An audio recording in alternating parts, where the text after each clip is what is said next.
Hey, so here we are. And I'm curious if you are an anxious, overachieving, worried college student. I get it. That was me. If sometimes you wonder if you're doing enough or the right things. You're worried if you're handling everything, right? If it's whirling around in your head, if only there was a way to do all of this, all of the work you're doing with the right perspective, with God's peace, right? I get it. It's stressful. And sometimes even when a lot of your life is going well, you're concerned it's going well, or you're cheating or something and it shouldn't be going well. And I don't know. It's stressful. If you guys don't know what I'm talking about, bless you. That's great. So listen, I have 3 simple daily habits to bring you peace in this regard. And I kind of call it like a force field. It's certain things that build stronger and stronger your force field around yourself so that when little thoughts come in that can bring anxiety and worry, they'll poke into your force field and they'll push into it. And if your force field's kind of weak, they might get through or they'll prick you before they fly back, right? But if you have a strong enough force field, it can keep them from even ever touching you. Crazy analogy, maybe. But I have a suggestion. 3 simple daily habits to bring you peace as an anxious, overachieving college student. I can talk. Let's go. Hey girl, welcome to Money and Mental Peace, a podcast for Christian college girls wanting to graduate debt-free. Do you procrastinate on homework while Googling easy scholarships and money for college because you're drowning in debt and student loans? Afraid you'll never have enough time and motivation to find ways to pay for college when you don't even have enough time to sleep or have a social life? I'm Kara. I too was a stressed college student and overachiever looking for money and mental peace. I wondered if there were other ways to pay for college, and I wished for a clear direction on how to do it. I wanted an easier way to fund college with less anxiety, but I kept telling myself I had no idea what to do, thought I wasn't finishing school fast enough, and thought I would never have enough money. Until some scholarships and rare school hacks got me through debt-free, and I can show you how to do this as well. In this podcast, you'll find mental peace, answers for your future, and enough money to kill it at college. So grab your cold brew and TI-89 and enroll in the most stress-free and debt-free class that you've ever attended. This is Money and Mental Peace. Okie doke. So the first thing, I've been reminding you guys that we have a Facebook community where we can hang out and talk about this sort of stuff. It's called Christian College Girl Community - Scholarships and Graduate Debt Free. It is in the show notes below, but again, the main part of it is Christian College Girl Community. And hop on over there, say hi, and let's chat about this episode. Cool? All right. So I know what it feels like to not have enough sleep and how it affects my anxiety. So you can tell the first one I'm going to talk about is sleep. Sleep or rest. There can be a difference, but let's just chat about this for a second. Did you know that sleep deprivation is often used in torture? Not that you feel like you're being tortured sometimes, but legit, POW, right? Wartime, terrorism, whatever, torture. It just messes with your mind. It lowers the energy cycle that you have. You can feel insane sometimes. And definitely anxiety bursts through that bubble, that force field, without enough sleep or rest. It's often also used in brainwashing people, right? Repeating some of the same content or thoughts, or conditioning people to respond a certain way, and not having enough sleep and not having enough energy and confidence to handle it. Also, it's used in cults. Dude, maybe not every cult out there. I'm kind of weird like that. I find cults kind of fascinating. Not good if I'm not talking about a cult following to watching The Office or Friends, but a legit dangerous cult, right? Like Nexium, if you know what that is. Sometimes lack of sleep, or like Jonestown, right? If you heard the reference, don't drink the Kool-Aid, that's because hundreds of people drank basically poison Kool-Aid and committed suicide. And throughout some of the episode I listened to on Cultish, one of my favorite podcasts for that sort of thing, talking about Jonestown, they would have drills in the middle of the night to get up and do things, or to respond a certain way, or to drink actually like other drinks or Kool-Aid. Like they were being conditioned to do this for a while.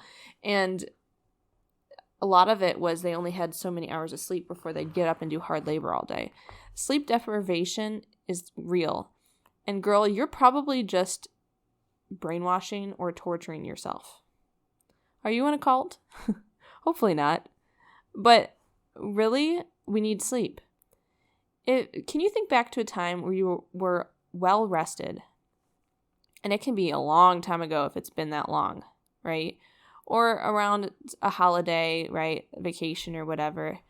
And you felt good. Like you didn't necessarily want to do like homework, schoolwork then, but like you feel like you could have if you had to, more so than when you're exhausted around finals, right? Sleep and rest is a force field, stopping these arrows of anxiety getting through and bugging you. So that's the first thing in a daily habit to bring you peace as an anxious, overachieving college student. Did you get enough sleep?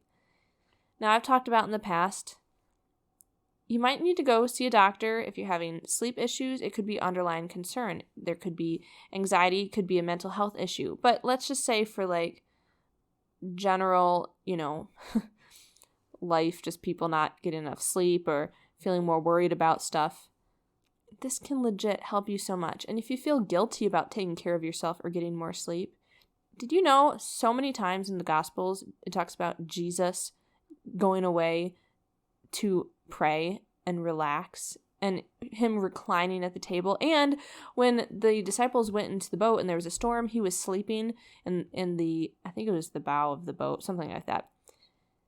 You want to become more like Jesus? Get some rest and sleep. Enough that you can handle and respond to people kindly and not be overplagued by anxiety and not be hangry and be an upstanding ambassador and a child of God loving others. It's not weakness or like overindulgence or laziness to get the sleep you need. You need it for your force field. I made this up. I'm not saying there's a legit force field around you, but I mean, you could envision it like in your mind. So sleep is the first step. All right, let's tell another story. So if you guys have ever gone to Cedar Point or the fair or just any sort of amusement park, just know my family's favorite ride is the bathroom ride. Ever heard of it? I mean, it's free. And when you go with a bunch of kids or even just one kid and adults, just people that don't always go at the same time, right? It's like after every ride or each stop or before going in a big line, let's ride the bathroom ride. I'm not saying your force field needs to be that you need to go to the bathroom. Although if you're like waiting and holding it as a normal thing in your life, you could hurt yourself. So like stop and go to the bathroom. Okay, but that is not what this is about. This is about water. And when you drink water, what happens? You have to go to the bathroom. Okay.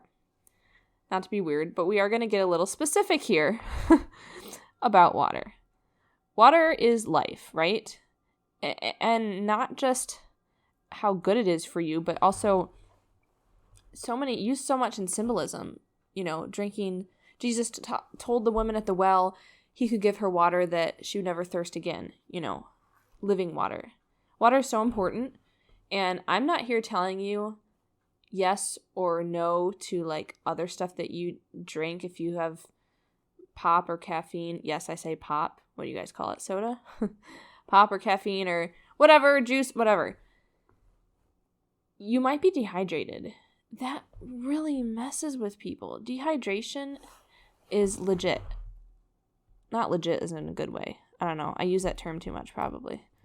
But let's see what our first results are on Google when I say dehydration and anxiety.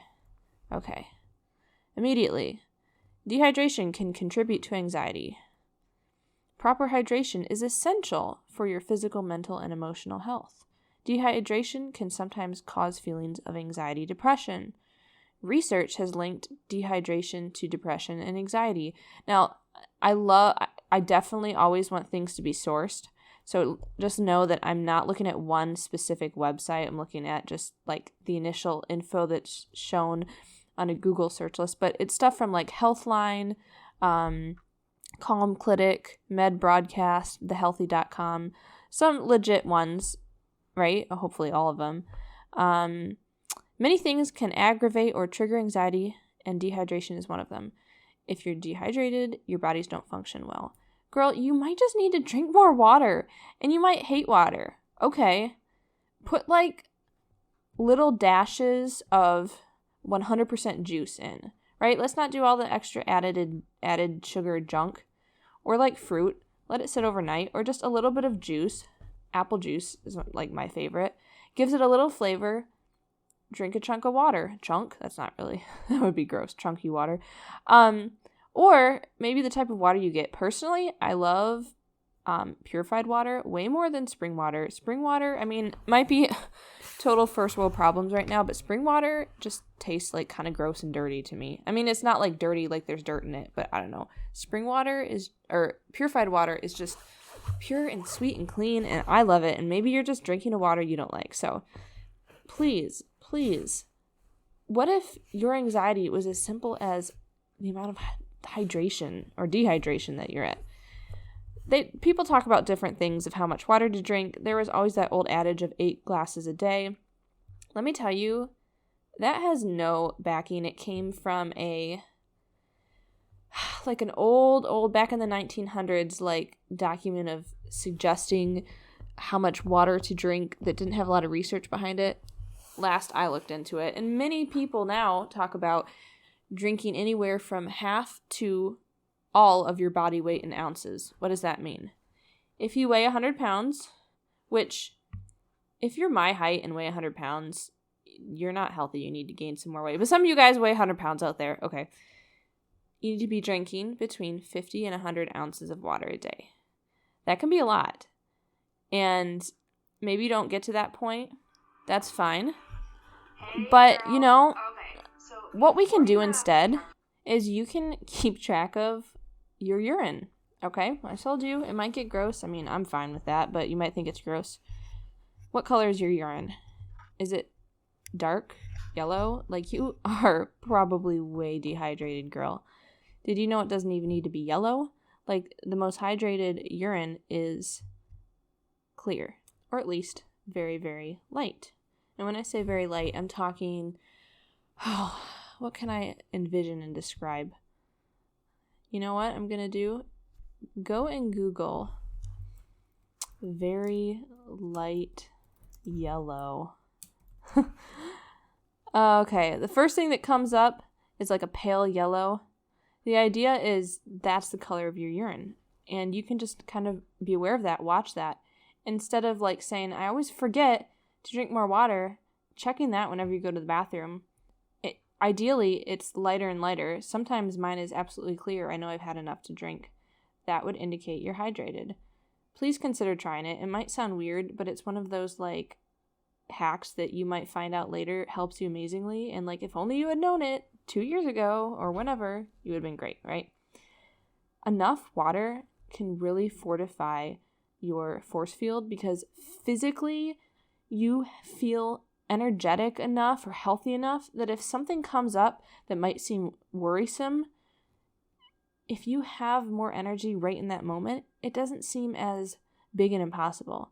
If you're exhausted and like, let's just say for example, you're on your period and you realize something is due in like an hour, how much more terrible is it to try to get it done than you have good energy, right?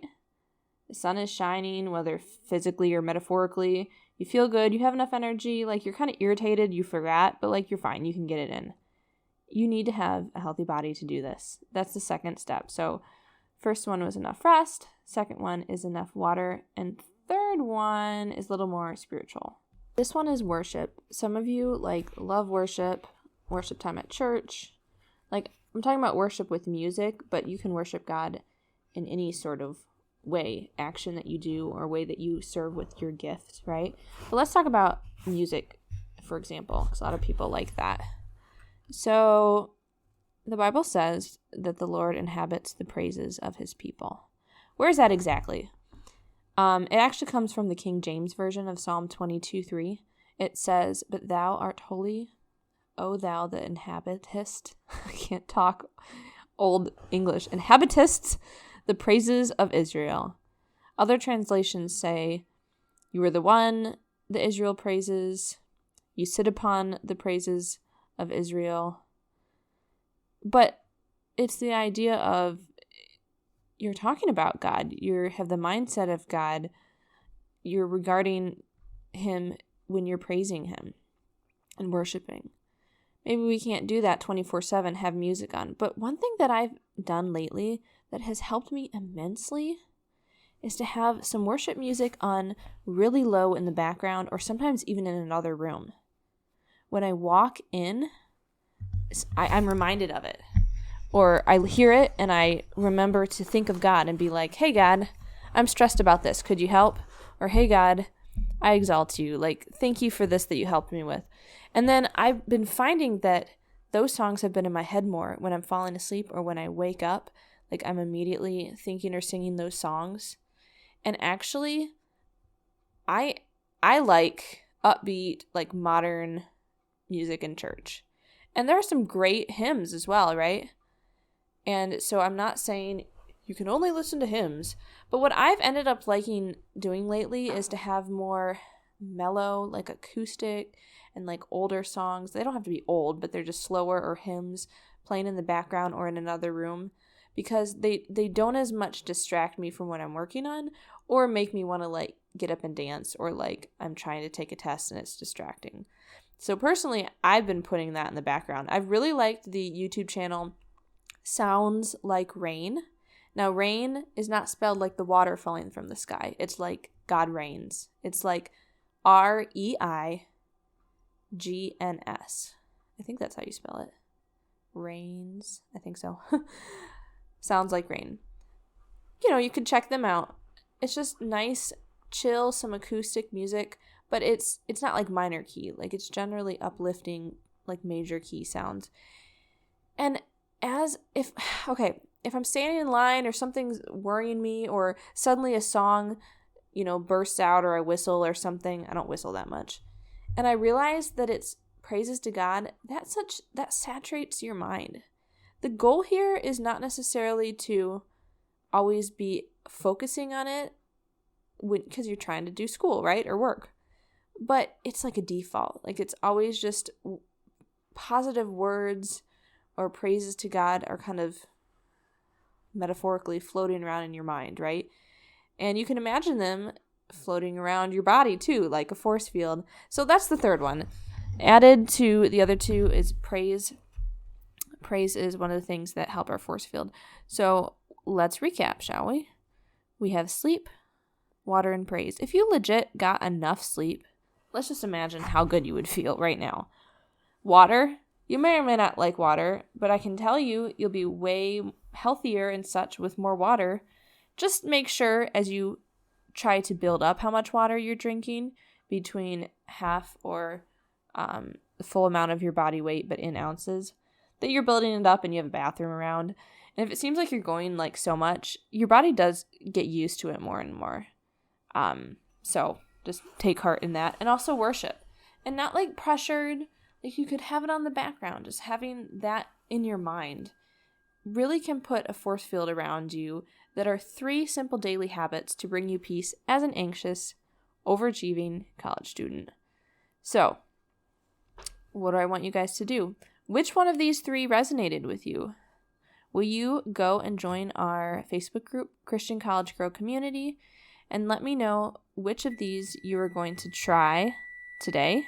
Sorry, that was a timer that doesn't have to do with you guys. You probably heard that. But post in there which of these you're going to try today. You don't have to be pressured and try to do all at once. Just like building up how much water you're drinking, try to add a few of these in, one of these into your day each time. But what really hit you? I want to know in the Christian College Girl Community - scholarships and graduate debt free on Facebook.